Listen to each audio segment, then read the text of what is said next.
Ռոբերտ Քոչարյանի աշխատողներից մեկն է ձեր առաջնորդը, ոչ մի բան ավել ընդամենը։ Մի հատ էլ նենց եք հայտարարում, մեր առաջնորդը Անդրանիկ Թևանյանն է, ոնց որ մի մեծ հպարտանալու բան է, էլի տենց։ Մի հետաքրքիր բան եմ ուզում ձեզ հիշեցնել, որ այսօր աշխարհում ամենազարգացած տրանսպորտային միջոցը կամ միջոցներից մեկը դա տրամվայն է։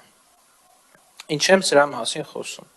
որովհետև 2004 թվականին Երևան քաղաքում տրամվայի գործունեությունը դադարեցվեց եւ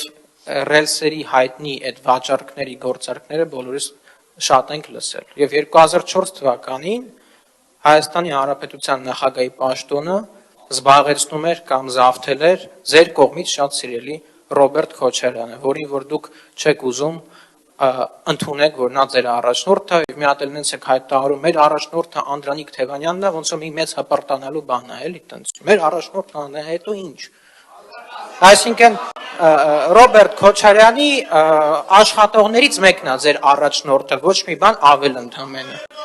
Հաջորդը, այսինքն դուք Երևանի տրանսպորտից խոսալու իրավունք չունեք, որովհետև ձեր քաղաքական ղեկավարները հայ Երևանի տրամվայների գծերը վերացրել են եւ այսօր Երևանը ավտոբուսներով է իր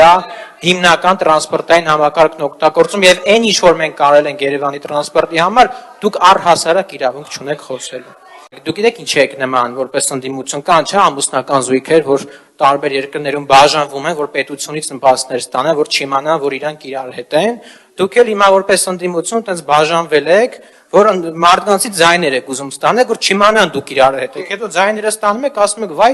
մենք իրար հետ ենք», բայց ոնց որ այդ երկրներում կա համապատասխան մարմիններ, որ գնում ստուգում են, ստեղ էլ հավատացեք, մենք կանք եւ մարդկանց իրազեկելու ենք, ով ում բարեկամն է, ով ում հետ է իրականում։